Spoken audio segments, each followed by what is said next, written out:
That seventh grader is suing his school after they tried to force him to remove his shirt that said simply, "There are only two genders." School had a problem with that. 12-year-old Liam Morrison was told to change or get out of class. After politely refusing to take off the shirt, he was sent home. Now Liam and his family are suing his town and school for censoring his views, while the school promotes the LGBTQ agenda with pride flags and posters. I have been told that my shirt was targeting a protected class. Who is this protected class? Are their feelings more important than my rights? I don't complain when I see pride flags and diversity posters hung throughout the school. Do you know why? Because others have a right to their beliefs just as I do. Even at 12 years old, I have my own political opinions, and I have a right to express those opinions. Even at school, this right is called the First Amendment to the Constitution. I feel like these adults were telling me that it wasn't okay for me to have an opposing view. Their arguments were weak, in my opinion. I didn't go to school that day to hurt feelings or cause trouble. I have learned a lot from this experience. I learned that a lot of other students share my view. I learned that adults don't always do the right thing or make the right decisions. Recent discussions have emerged surrounding the topic of introducing LGBTQ subjects to children at a young age. Within the LGBTQ community itself, there is a range of perspectives, with some individuals expressing concerns about the potential implications of such efforts. In this video, we will take a look at some of the viewpoints of LGBTQ individuals who are speaking out against the push for LGBTQ subjects on children. There has been an increased focus on fostering inclusivity and educating children about diversity, including topics relating to LGBTQ entities. They say the approach aims to promote understanding, empathy, and acceptance among young individuals. However, a segment of the LGBTQ community has expressed concerns about the age appropriateness, potential backlash, and the intended consequences of introducing LGBTQ subjects to children. On the internet, LGBTQ individuals have been using various platforms to voice their concerns about the push for LGBTQ subjects on children. The reasons behind their apprehensions can vary, but several recurring themes have emerged.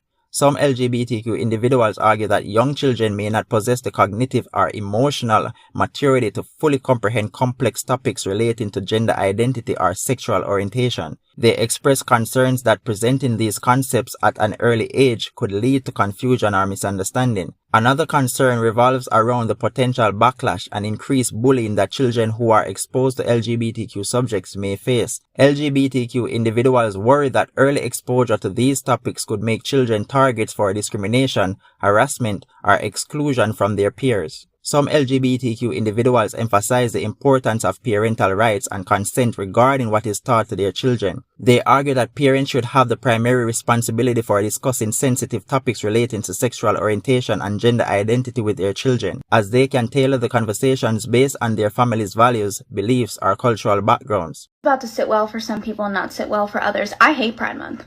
And not because I care about who you want to love, but because I'm sick of the corporate pandering. I'm sick of seeing all-age drag shows where bearded men wrapped in fishnets and BDSM outfits are grinding their man bulges into the faces of children. I am sick of society pushing children to transition. I am tired of men dressing up as women to victimize other women in sports, public restrooms, locker rooms, and life. We have pride flags painted on our sidewalks. They're flying from our embassies. They're hanging in our schools. And yet a group that claims to be so deeply marginalized has an entire month dedicated to one of the 7 deadly sins. And I'm supposed to tolerate it? What once was a call for people to just mind their business and love who they want to love has turned into a campaign to force people, regardless of religious beliefs, to accept a certain way of life that they don't want to accept, and a trend to destroy childhood innocence in an attempt to validate sick adults, and I want no part of it. The only rainbow I celebrate is God's promise, and the only pride I want to have is the pride for my country. As a lesbian and the founder of Gays Against Groomers, I'm done with pride because it's become a degenerate kink fest. It doesn't represent me at all. It doesn't represent the gays and lesbians I know, and they're shoving it down everyone's throats, especially children's. It's disgusting, and we're gonna take it back, whether they like it or not. I'm done with pride because it's become an embarrassment. As a gay man, I want nothing to do with it because all it is now is a celebration of debauchery, indulgence in narcissism, victimhood, and grooming of kids who shouldn't be there in the first place. That's why I'm done with it, man. As a lesbian, I'm done with pride because it's embarrassing. Have you been to one lately? That does not represent me, and I'm disgusted with it being pushed on children. I didn't walk away from Pride. Pride walked away from me. And they went in a direction that I don't agree with. And I will fight against this agenda along with Gays Against Groomers. I'm a 37-year-old lesbian butch and I'm done with Pride. I used to go to these parades since I was 15 years old when it used to be about celebrating ourselves and fighting for equal rights. But since we have it, we don't need it anymore, and we definitely don't need them to push it on the children and sexualizing children. As a gay man, I am absolutely done with Pride. I'm sick of the orgies on parade. I'm sick of being pandered to by corporations who hate me. And I am so sick of seeing children being groomed by naked men. Some individuals express concerns that a disproportionate emphasis on LGBTQ topics in educational curricula may overshadow other essential subjects and contribute to a narrow understanding of diversity. They advocate for a more comprehensive approach to inclusivity that encompasses various aspects of diversity, such as race, ethnicity, religion, and disability. The push for LGBTQ subjects and children has prompted some LGBTQ individuals to voice their concerns on the internet. These individuals are wary of potential repercussions, including age appropriateness, increased bullying, and limitation on parental rights. While they still acknowledge the promotion of inclusivity and acceptance, they emphasize the need for a balanced and comprehensive approach to diversity education. These perspectives within the LGBTQ community reflects the ongoing discussion surrounding the best practices for introducing LGBTQ subjects to children, while considering the varied experience and viewpoints of all stakeholders involved. These individuals who express these concerns are not clearly fully gone into the wickedness of this world.